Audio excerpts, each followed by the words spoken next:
तो वेलकम है दोस्तों, नमस्कार है आप सभी का। देखिए, जिनका भी एग्ज़ाम है सबका मैं सिलेबस बताऊंगा, ठीक है। और साथ में क्वेश्चन किस टाइप से आएगा वो बताऊंगा। और जितना क्वेश्चन दे रहा हूँ इतना क्वेश्चन अगर आप कर लिए तो डेफिनेटली आपके लॉन्ग आंसर टाइप में 5 क्वेश्चन जरूर मैच करेंगे, ठीक है। जिससे आपका एग्ज़ाम में एक भी क्वेश्चन नहीं छूटेगा, ठीक है। क्यों ऐसा मैं क्यों बोल रहा हूँ, इतना सटीक आप कैसे निकाल रहे हैं? तो क्योंकि मैं सटीक आंसर इसीलिए बता रहा हूँ क्योंकि मैं डायरेक्टली जो है ये जो आपका सिलेबस है ना, यहीं से क्वेश्चन निकाला हूँ। और अभी तक मेरा चलिए यार, तारीफ़ नहीं करना है, जब आपका मैच करेगा उस टाइम पे खुद ट्रस्ट कीजिएगा। देखिए, विनोद बिहारी महतो कलंचल यूनिवर्सिटी विश्वविद्यालय धनबाद एग्ज़ाम चल रहा है सेमेस्टर 3 का, हम सभी जानते हैं सेमेस्टर 3। फुल मार्क्स जो आएगा आपका माइनर पेपर 1B हिंदी जितने भी लोग रखे हैं उनका, ठीक है। क्या पढ़ना है? तो आधुनिक भारतीय साहित्य आपको पढ़ना है हिंदी में। इसमें क्वेश्चन आएगा आपका 100 मार्क्स का, ठीक है। टाइमिंग वही रहेगा सबका 3 घंटा।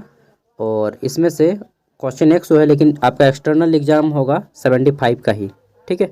पास करने के लिए आपको कितना लाना होगा? तो 30 नंबर लाना होगा। और देख लेते हैं क्वेश्चन सबसे पहले किस टाइप से आएंगे। तो देखिए, आपका जो क्वेश्चन रहेगा कुछ इस टाइप से रहेगा। 75 मार्क्स का एग्जाम होगा, जिसमें से 1 मार्क्स वाले 5 क्वेश्चन, 5 मार्क्स वाले 2 क्वेश्चन। ये हो जाएगा ग्रुप ए 15 मार्क्स का, ठीक है। और ग्रुप बी रहेगा 60 मार्क्स का। कितना नंबर? ग्रुप बी 60 मार्क्स का। इसमें आपको 15 मार्क्स वाले किसी 4 प्रश्नों को आंसर करना होगा, ठीक है। टोटल आपके 6 क्वेश्चन रहेंगे 15 मार्क्स वाले, जिसमें से किसी 4 का आंसर कीजिएगा और 5 मार्क्स वाले 2, ठीक है। अब देखिए, मैं क्वेश्चन दे रहा हूँ, ये रहा आपका सिलेबस। इसी सिलेबस को ध्यान में रखते हुए मैं ये सारे इंपॉर्टेंट क्वेश्चन को रेडी किया हूँ, ठीक है। BBMKU धनबाद आधुनिक भारतीय साहित्य। अब देख लेते हैं आधुनिक भारतीय साहित्य में आपको किस टाइप से क्वेश्चन देखने को मिलेंगे। तो देखिए दोस्तों, और सबसे पहले MCQ कर लेते हैं, जितने भी छोटे छोटे 1 मार्क्स वाले क्वेश्चन आएंगे, ठीक है। MCQ मैंने ज़्यादा नहीं बनाए हैं क्योंकि ज़्यादा बनेगा ही नहीं, 5 क्वेश्चन पूछा जाएगा, जिसमें से इसी में से आपको कुछ क्वेश्चन देखने को मिल जाएंगे। उसके बाद लॉन्ग आंसर में चलेंगे, ठीक है। तो मल्टीपल चॉइस क्वेश्चन पहला है, आधुनिक भारतीय साहित्य का जनक कौन है? ठीक है, मैंने जल्दी जल्दी लिखा है, राइटिंग नहीं बैठा है भाई। आधुनिक भारतीय साहित्य का जनक भारतेंदु हरिश्चंद्र को कहा जाता है, ठीक है। सभी क्वेश्चन नोट करते जाएंगे, जिसका आंसर जानते हो फिर भी, नहीं जानते हो फिर भी, क्योंकि रिवाइज हो जाएगा आपका। अगला है, भारतीय नवजागरण का अग्रदूत किसे कहा जाता है? ठीक है, तो भारतेंदु हरिश्चंद्र ही इसका आंसर हो जाएगा। नेक्स्ट है, भारतीय नवजागरण की शुरुआत कहाँ से हुई? तो दोस्तों बंगाल से हुई है। राजा राम मोहन राय का भी बहुत बड़ा योगदान रहा है इसमें, ठीक है। नेक्स्ट क्वेश्चन देख लेते हैं। और अगर पूछा जाए कोई अंग्रेज का नाम भारतीय नवजागरण में, तो आप लॉर्ड विलियम बेंटिंग का भी नाम बोल सकते हैं, ठीक है। मार्क्सवाद का जनक कौन है? तो कार्ल मार्क्स मार्क्सवाद के जनक हैं। नेक्स्ट क्वेश्चन है कि अस्तित्ववाद का जनक कौन है? ठीक है, अस्तित्ववाद का जनक कौन है? तो डेनिस दार्शनिक सोरेन जो है, और इनका पूरा नाम है, डेनिस दार्शनिक थे, ठीक है। सोरेन की कैरगार्ड इसके जनक हैं। यार थोड़ा अजीब है, मतलब फॉरेन डेनिस लोग का नाम ही ऐसा होता है, और स्पेशली फिरोजपुर लोग का। नेक्स्ट है, महात्मा गांधी ने किस पुस्तक को लिखा है? वैसे तो महात्मा गांधी ने बहुत सारे पुस्तक लिखे हैं, लेकिन आने की जो संभावना है, सत्य के साथ मेरा प्रयोग, इसको याद कर लीजिएगा। इंग्लिश में बोलते हैं माई एक्सपेरिमेंट विद ट्रूथ, ठीक है। यह बुक है, हिंद स्वराज भी लिखा है, लेकिन आपको ज़्यादा याद करने की जरूरत नहीं है। My experiment with truth, Hind के साथ मेरा प्रयोग, सॉरी हिंद स्वराज, ये 2 याद रख लीजिएगा। अरविंद घोष की पुस्तक फेमस के बारे में पूछा जा सकता है, तो दिव्य जीवन और सावित्री, ठीक है। ये 2 याद कर लीजिए, बाकी अगर आप ज़्यादा याद कर पाएँ तो अच्छा है, ठीक है। ये हो गया MCQ टाइप से क्वेश्चन। अब चलिए देख लेते हैं लॉन्ग आंसर टाइप में, और ये आपका 15 मार्क्स का रहेगा, ठीक है। 5 मार्क्स वाले देख लेते हैं। तो 5 मार्क्स वाले में आपको कुछ इस टाइप से क्वेश्चन देखने को मिल सकते हैं कि भारतीय साहित्य पर बोल देगा कि भारतीय साहित्य पर निम्नलिखित कवियों का योगदान बताइए, ठीक है। भारतेंदु हरिश्चंद्र आ सकता है, सुभद्रा कुमारी चौहान की आ सकती हैं, माखनलाल चतुर्वेदी जी भी आ सकते हैं, ठीक है। 3 में से कोई एक। नेक्स्ट है, 5 मार्क्स का ही क्वेश्चन है कि भारतीय साहित्य का अर्थ स्पष्ट करें, ठीक है। भारतीय साहित्य कहते किसको है भाई? कब से कब तक को साहित्य को भारतीय साहित्य नाम दिया गया है, पूरा जान लेना है। नेक्स्ट है, भारतीय नवजागरण का अर्थ स्पष्ट करें, चाहे भारतीय नवजागरण का भारतीय साहित्य पर क्या प्रभाव, ठीक है। ये आपको जान लेने हैं 5 मार्क्स वाले क्वेश्चन।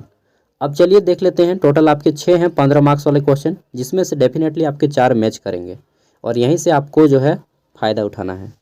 पहला क्वेश्चन है कि स्वाधीनता संग्राम का भारतीय नवजागरण पर क्या प्रभाव पड़ा, वर्णन करें। ठीक है, स्वाधीनता संग्राम मतलब स्वतंत्रता संग्राम, ठीक है, का भारतीय नवजागरण पर क्या प्रभाव पड़ा, वर्णन करना है। नेक्स्ट है स्वाधीनता संग्राम का जो हिंदी का हमारा साहित्य है, ठीक है, हिंदी मैंने गलत लिख दिया यार, हिंद लिख दिया, ठीक है, हिंदी होगा यहाँ पे, सुधार लीजिएगा। हिंदी साहित्य पर तथा भारतीय साहित्य पर क्या प्रभाव पड़ा, वर्णन करें। ठीक है, स्वाधीनता संग्राम का हिंदी साहित्य और भारतीय साहित्य पर क्या इफेक्ट रहा है, इसको बताना है।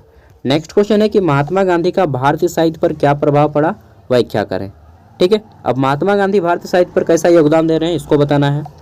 फिर महर्षि अरविंद घोष का भारतीय साहित्य पर क्या योगदान रहा है, इसको बताना है। नेक्स्ट है हमारा मार्क्सवाद ने भारतीय साहित्य तथा हिंदी साहित्य को कैसे प्रभावित किया, ये बताना है। ठीक है, मार्क्सवादी विचारधारा। और एक ये भी क्वेश्चन आ सकता है कि मार्क्सवाद इनमें से कौन जुड़े हुए हैं, तो M.N. रॉय लिख लीजिएगा। ठीक है, भारतीय मार्क्सवाद का जनक जो है M.N. रॉय को कहा जाता है, डॉक्टर मानवेंद्र नाथ रॉय। ठीक है, M.N. रॉय इसका पूरा नाम है। भारतीय मार्क्सवाद का जनक, मार्क्सवाद का जनक कार्ल मार्क्स, लेकिन भारतीय मार्क्सवाद का जनक M.N. रॉय है। ठीक है, नेक्स्ट क्वेश्चन है कि अस्तित्ववाद का जनक कौन है, अस्तित्ववाद का भारतीय साहित्य पर क्या प्रभाव पड़ा। दोस्तों ये थे आपके 15 मार्क्स वाले क्वेश्चन। अब बोलिएगा आपने तो केवल क्वेश्चन दे दिया, हाँ मैं क्वेश्चन दे दिया हूँ, अब आपको आंसर खुद ढूंढना पड़ेगा। आंसर कैसे ढूंढिएगा, जितने भी क्वेश्चन दिए हैं इन सब का PDF मैं वीडियो का डिस्क्रिप्शन में दे रहा हूँ। ठीक है, सबसे पहले तो नोट कर लीजिएगा सभी क्वेश्चन को, और इन सभी को आंसर आपको गूगल में ढूंढना है, और अपने शब्दों में 50 से 100 वर्ड, कितना प्रत्येक क्वेश्चन में 50 या 100 वर्ड ही मान लीजिए कि एक पेज प्रत्येक क्वेश्चन का आंसर कर लेना है। कितना क्वेश्चन है, 9-10 को क्वेश्चन है। ठीक है, आपका मैक्सिमम 4 से 5 पेज लगेगा, 3-4 घंटा पढ़िए आराम से, आप एग्ज़ाम के लिए इतना कैपेबल हो जाइएगा कि एग्ज़ाम को इजीली क्वालिफाई कर जाइएगा। ठीक है, एंड डेफिनेटली क्वेश्चन मैच करेगा, एग्ज़ाम मैच करे क्वेश्चन तो आगे ठाइंग से बोल दीजिएगा। ठीक है, और नेक्स्ट वीडियो जो चलाऊँगा उसको देख लीजिएगा।